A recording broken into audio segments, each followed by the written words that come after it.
नमस्कार दोस्तों, आज हम बात करने जा रहे हैं धीरेन्द्र कृष्ण शास्त्री के बारे में। दोस्तों, धीरेन्द्र कृष्ण शास्त्री उर्फ बागेश्वर महाराज एक भारतीय सनातन धर्म प्रचारक, कथावाचक आजकल बागेश्वर महाराज चर्चा का विषय बने हुए हैं। सोशल मीडिया पर गुरुवार 19 जनवरी 2022 को ट्रेंड करने वाले नवीनतम गॉडमैन बागेश्वर धाम के मंदिर प्रमुख धीरेन्द्र कृष्ण शास्त्री थे। दोस्तों, धीरेन्द्र कृष्ण शास्त्री उर्फ बागेश्वर महाराज का जन्म 4 जुलाई 1996 को छतरपुर जिले के गड़ा गांव में हुआ था।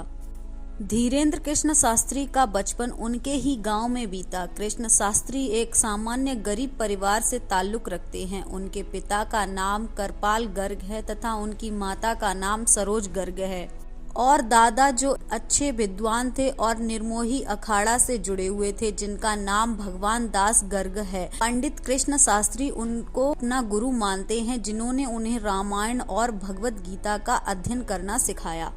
दोस्तों, कहा जाता है कि पंडित धीरेन्द्र शास्त्री ने अपना बचपन गरीबी में बिताया। उनका पूरा परिवार मिट्टी से बने हुए घर में रहा करता था। धीरेन्द्र ने अपनी प्राथमिक शिक्षा गांव के ही सरकारी स्कूल से पूरी की। उनके पिता पुजारी के रूप में अपनी कमाई से परिवार का पालन पोषण किया करते थे। जब वे 9 वर्ष की आयु में थे, तभी से वह बालाजी की सेवा किया करते थे।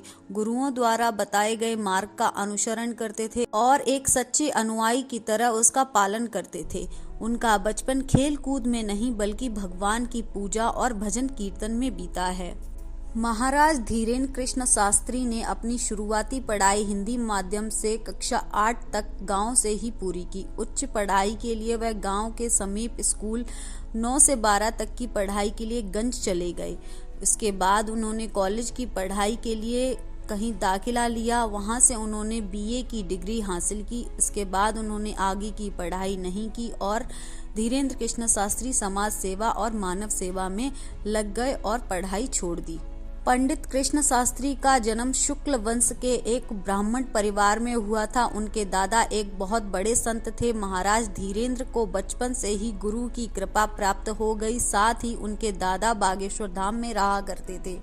उनके दादा भगवान दास गर्ग एक प्रसिद्ध संत थे। हनुमान मंदिर के पास निर्मोही अखाड़े में उनका दरबार लगा करता था, जो उनके दादा से जुड़ा हुआ था। बाद में धीरेन्द्र कृष्ण शास्त्री ने दिव्य दरबार लगाना शुरू किया, जिससे वह बहुत ही लोकप्रिय हुए। उनके दादाजी के गुरु सन्यासी बाबा उनके परिवार से ताल्लुक रखते थे, जिन्होंने 320 साल पहले समाधि ले ली थी। सन्यासी बाबा धीरेन्द्र महाराज के भी आध्यात्मिक गुरु हैं। बागेश्वर महाराज ने स्वीकार किया कि उन्हें जो भी ज्ञान और अलौकिक शक्ति प्राप्त है, वह सब दादा और सन्यासी बाबा की कृपा का फल। साल 2010 में उनके दादा ने काशी में अपनी देह त्याग कर दी थी। यह सब महाराष्ट्र में अंधविश्वास से लड़ने वाले एक संगठन द्वारा एक चुनौती देने और नागपुर में आयोजित एक सत्संग में अपनी रहस्यमय शक्तियों को दिखाने के लिए कहने के साथ शुरू हुआ। खबर यह थी कि जब वह नहीं माने तो वह वहां से भागकर मध्य प्रदेश चले गए।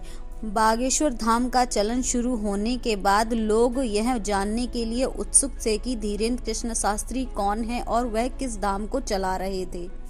1996 में जन्मे धीरेन्द्र कृष्ण शास्त्री प्रसिद्ध हो गए, क्योंकि उनके अनुयायियों का यह दावा था कि वह किसी का भी दिमाग पढ़ सकते हैं।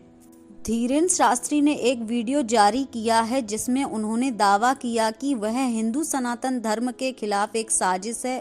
उन्हें बदनाम करने के लिए पत्रकार और लोगों को पैसे दिए जा रहे हैं। वीडियो में यह सवाल करते हैं कि क्या धर्म के बारे में बात करना अंधविश्वास है। फिलहाल वह रायपुर छत्तीसगढ़ में है और वहां पर एक कार्यक्रम कर रहे हैं। भाजपा के कपिल मिश्रा ने बागेश्वर धाम के प्रमुख का समर्थन किया है और कहा है कि धर्म परिवर्तन को रोकने के लिए उन पर हमला किया जा रहा है। दोस्तों, इस वीडियो के लिए बस इतना ही। आपको हमारी ये वीडियो कैसी लगी, आप हमें कमेंट करके जरूर बताएं। आप हमारी वीडियो को लाइक कीजिए, शेयर कीजिए और चैनल को सब्सक्राइब करना ना भूलिए। धन्यवाद।